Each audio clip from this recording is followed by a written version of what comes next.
How very much I've loved you. How very much I've tried my best to give you the good life. Hidden behind this bone-chilling audio recording lies an even more unsettling truth. The audio you've just listened to captures the last words of Jim Jones, the leader of a cult known as the People's Temple, as he addressed his followers before orchestrating their horrific mass murder. In the early 1950s, Jones started his ministry in Indianapolis. However, in 1975, Reverend Jim Jones, a religious cult leader and civil rights activist, foreshadowed ominous events to come. During a sermon at his People's Temple Church in San Francisco, he declared, "I am devoted to socialism and am prepared to die to usher it in. Yet if I must, I'll take 1,000 souls with me." Only 2 years later, on November 18, 1978, those words materialized into a grim reality when over 900 individuals, a third of whom were children, perished in what would be remembered as the Jonestown Massacre, an infamous and horrifying episode, ranking among the most heinous mass killings in American history. 1978. The world was shocked by the mass murder-suicide of more than 900 members of the California-based People's Temple cult. It's been more than 40 years since the day when Tracy Parks, who was only 12 years old, kneeled in the wet, muddy airstrip in Guyana. She was holding her mother's lifeless body, shaking her, hoping to wake her up. But for Tracy, it feels like it happened just yesterday. You see, back in 1966, Tracy's parents joined the People's Temple because they liked the Christian teachings, socialist ideas, and the idea of treating everyone equally that the leader, Jim Jones, talked about. Unfortunately, things didn't turn out to be the same for them after moving to Jonestown in Guyana to be with people they regarded as like minds. But how did this all start? James Warren Jones was born on May 13, 1931, in the small community of Crete in Randolph County. During the Great Depression, his family relocated to Lynn.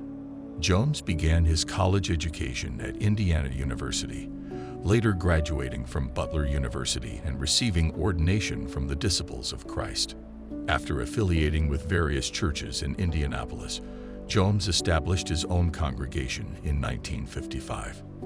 Initially, they gathered at 1502 North, New Jersey Street, but as their numbers grew, they moved to a larger facility located at 975 North, Delaware Street, just south of 10th Street. This new church was named the People's Temple. During the early years of his ministry, Jones appeared to genuinely live by his teachings. He established a soup kitchen that provided daily meals for hundreds of people. He initiated an employment support service where church members assisted the unemployed in finding jobs and provided them with appropriate attire for job interviews. Jones and his wife, Marceline, adopted 8 children from various racial backgrounds. Healing the racial divide in America was a central theme in Jones' message, and the diversity within the People's Temple congregation reflected this commitment, which was unusual both at the time and even decades later. Jones was ambitious, using not only the pulpit but also radio broadcasts to reach a wide audience, and he promoted his preaching through newspaper advertisements. In 1961, Charles Boswell, the mayor of Indianapolis, appointed Jones as the director of the city's Human Rights Commission. This commission was established to address racial issues in the city. Mayor Boswell later acknowledged that Jones played a role in pressuring certain store owners and theater managers to be more inclusive and welcoming to black customers. Jones's advocacy for racial integration faced opposition from some white individuals, and newspapers reported incidents of harassment targeting Jones and his followers. Marceline, Jones's wife, reportedly endured spitting incidents while walking with a black child. As the People's Temple expanded, Jones's preaching style shifted towards a more fanatical approach, relying less on biblical scriptures and more on his own words. This shift led some members to leave the church, while others became increasingly devoted to Jones. Similar to other Pentecostal preachers, Jones occasionally performed faith healings.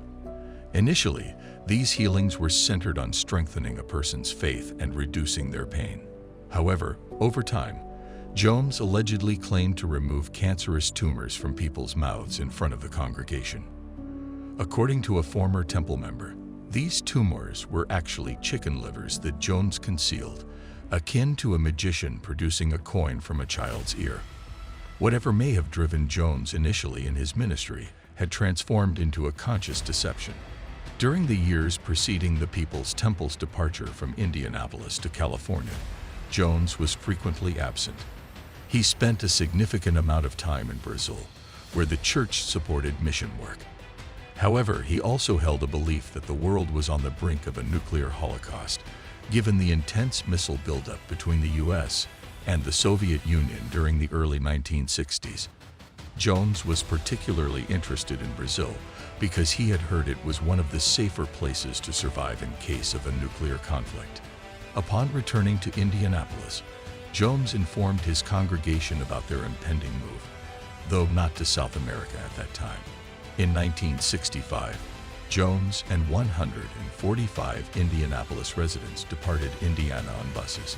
It later emerged that Jones had compelled them to sign over all their worldly possessions, including savings, cars, jewelry, furniture, and even their Social Security checks.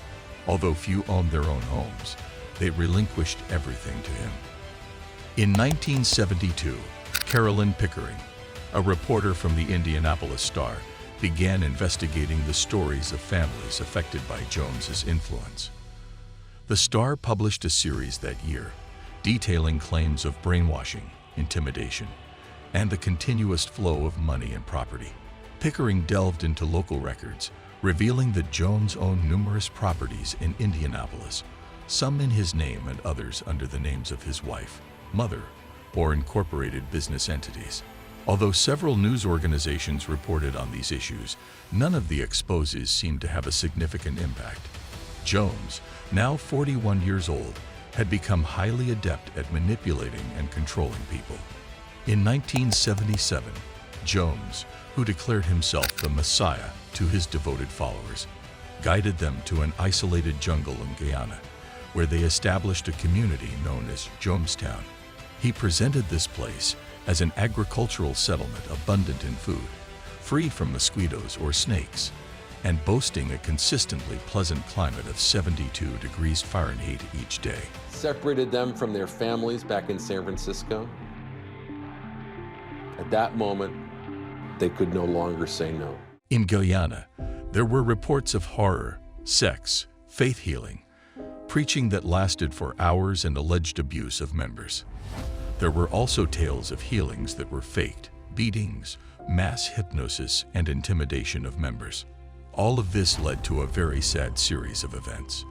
It started when a congressman from California named Leo Ryan visited Jonestown with some reporters and a few family members of people in the group.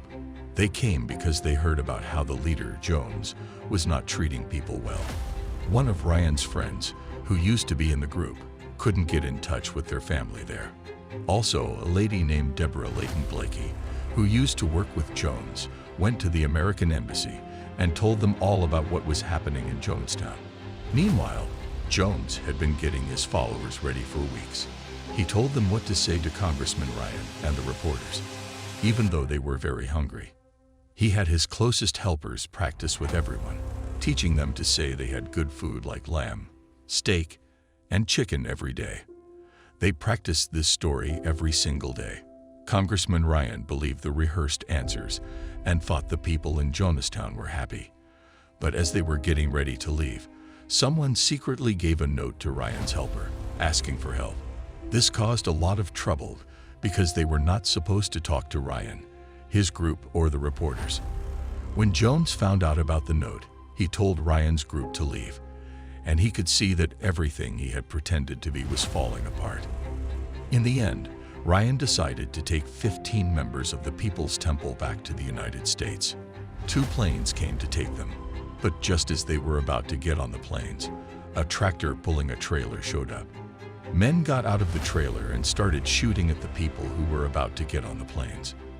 This was a very sad event, and it resulted in the deaths of Congressman Ryan, 3 reporters, and Patricia Park, Tracy's mother. he ordered gunmen to follow the group to the nearby airstrip, where they opened fire. 5 were killed, including Congressman Ryan, NBC correspondent Don Harris, and cameraman Bob Brown. Yet, Tracy and her sister managed to get escape into the jungle. Congress is dead, the Congress police dead, many of our traitors are dead, they're all laying out, they're dead. You think they're going to allow us to get by with this? After the shooting, Jones ordered a revolutionary suicide at the compound. A fruit drink laced with sedatives, tranquilizers, and cyanide was handed out, first given to babies and children, and then ingested by the adult members. They're going to shoot that pilot, and down comes that plane into the jungle. And we had better not have any of our children left when it's over, because they'll parachute in here on us. I'm telling you just as plain as I know how to tell you. I've never lied to you. I never have lied to you. I know that's what's going to happen. That's what he intends to do, and he will do it. He'll do it. Fortunately, being so bewildered with many pressures on my brain, seeing all these people behave so treasonous, it was just too much for me to put together. But I now know what he was telling me, and it'll happen. If the plane gets in the air, even. So my opinion is that we be kind to children and be kind to seniors and take the portion like they used to take in ancient Greece and step over quietly, because we are not committing suicide. It's a revolutionary act. We can't go back. They produced large containers in which they blended cyanide with a powdered grape-flavored drink. One by one, they consumed it and died. Not everyone took it willingly. Some were forced to drink it, and those who resisted were shot. There was no way out. They could die by bullet or arrow, or they could die by drinking poison. These intelligent people with families, children that they loved, spouses they cared about, engage in conversation with a madman. Children, it will not hurt if you'll be quiet, if you'll be quiet. However, a small few survived by running into the jungle. People pretended they were going to take the poison. People ran away but were shot in the back. Others ran to be with their family, and syringes of cyanide were put into their backs. In all, 918 people died that day, 304 of them under the age of 18. Jones himself died of a gunshot wound. Fewer than 100 of the temple members in Guyana survived the massacre. All right, guys, that wraps up our video for today.